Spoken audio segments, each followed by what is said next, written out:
On this short video, I want to discuss something interesting about the peculiarities of Hebrew grammar, at least the biblical Hebrew grammar. And that is the stress, the accent on the syllable might actually change the meaning of the word. It comes as a surprise.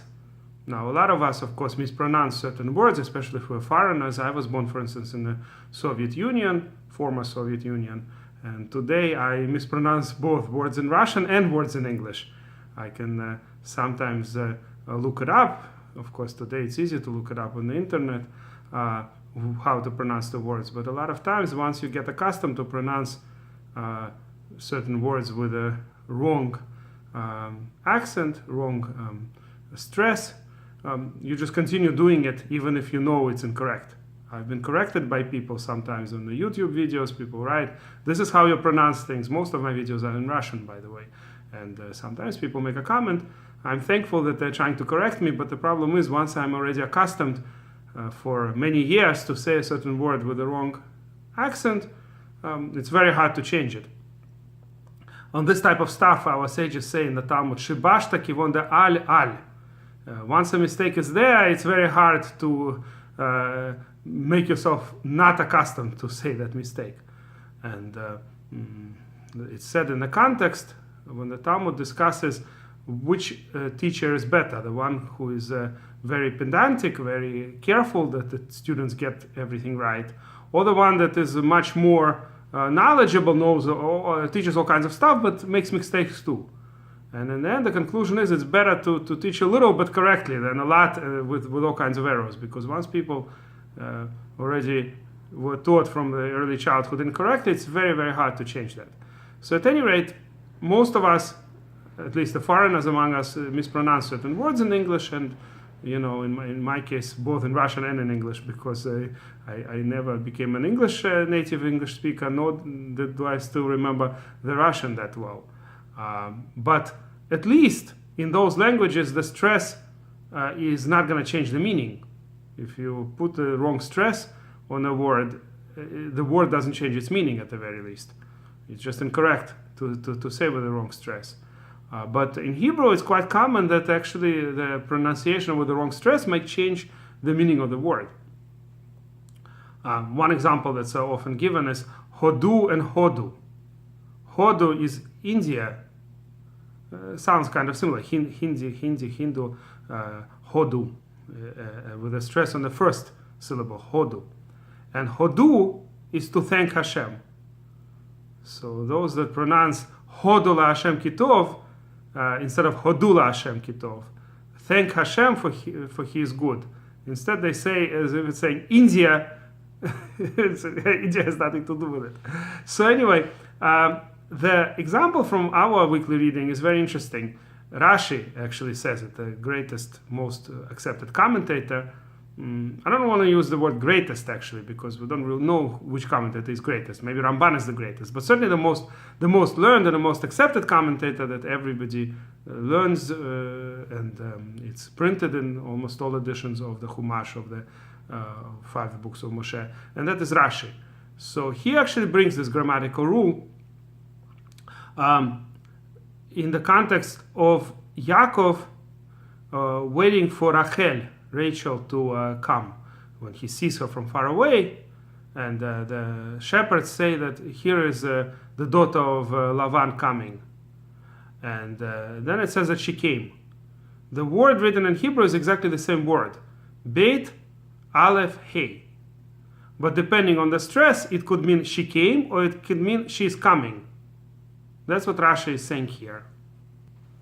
That in the 6th verse of the 29th chapter, it says, Rachel bito, Rachel his daughter, ba'a, right? The stress is on the last syllable.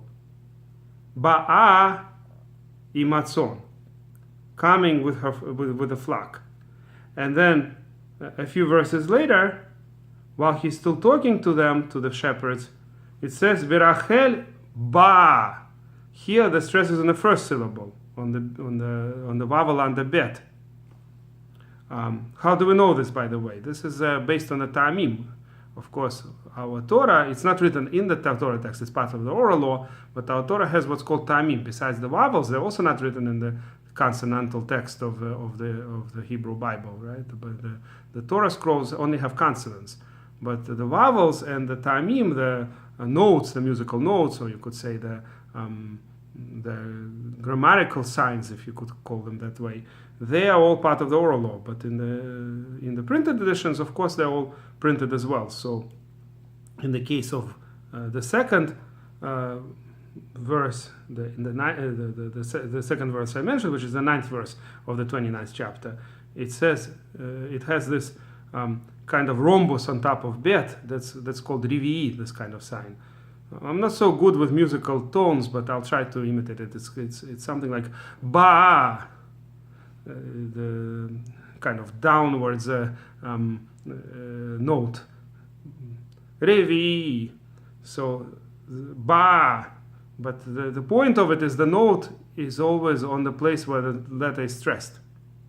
Unless there are a couple of exclusions, a few exclusions. There are some notes that, in order to distinguish them from other notes, they're written either always in the beginning of the word or at the end of the word, and they're not really on the place of the stress. So in a lot of editions, they actually put that note twice, once to know which note it is, and once to know which letter is actually stressed. But the vast majority of the notes of these ta'amim, we call them ta'amim, sometimes call them in Yiddish trap. Basically, it's the tam means taste. It gives the taste to the letters, kind of like gives a special feeling, the musical note, and it serves a lot of functions. Of course, when the Torah is read, it's read as a music. Everything is beautifully. Odenu midaber imam v'Rachel ba'a im hatzon asher le'avia ki ro'a hi. Something like this. Like I said, I'm not so good at this. This is something you need a musical ear for. But whatever the case may be, the point of these ta'amim, besides serving, of course, to make it beautiful, ta'am kind of gives a taste. The Kabbalists say that it corresponds to the level of neshama, the higher part of the soul. The letters themselves are like the nefesh, the lowest part. The vowels are like the ruach, the middle part of the soul, the spirit that gives it kind of gives life to the dead letters. The letters themselves, they cannot be pronounced without the vowels. The vowels is what moves them. So that's the ruach, the main level of the person, the main level of the person's soul, like a ride on top of the horse.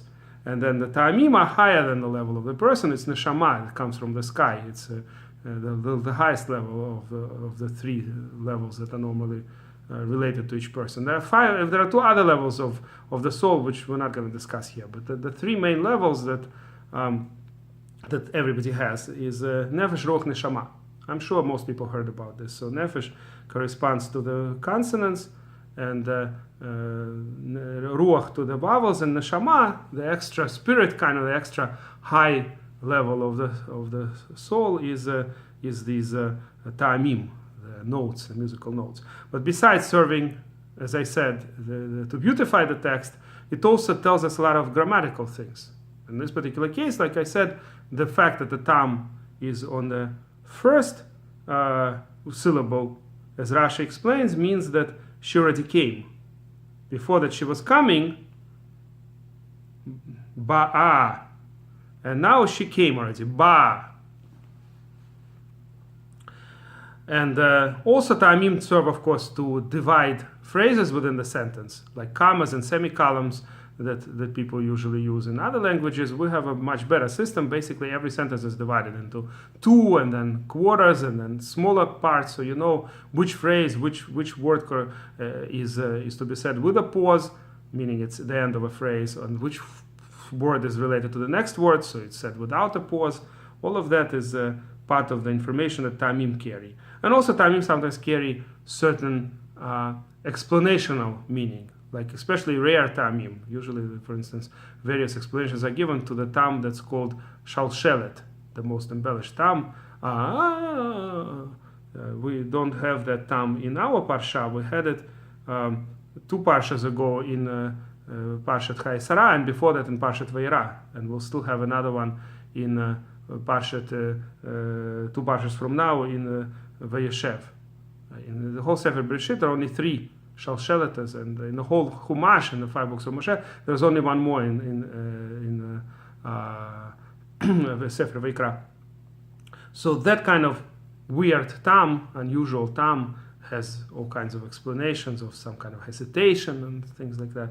But at any rate, ta'amim, sometimes I explain to give extra meaning, but most of the main purpose of the ta'amim is to give us the idea of where to put the commas, basically, how to split the phrases.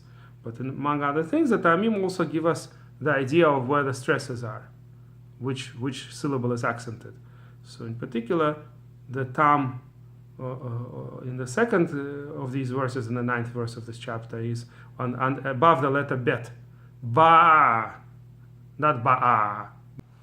And lastly, I want to mention that when we read Shema, really all prayers, but especially Shema, which is very important to pronounce with great dikduk, very carefully, so it's very important to not miss the right stresses. Even if we don't read the Shema with ta'amim, we don't have to read the Shema with ta'amim, although some people do. But we definitely have to correctly pronounce the stresses.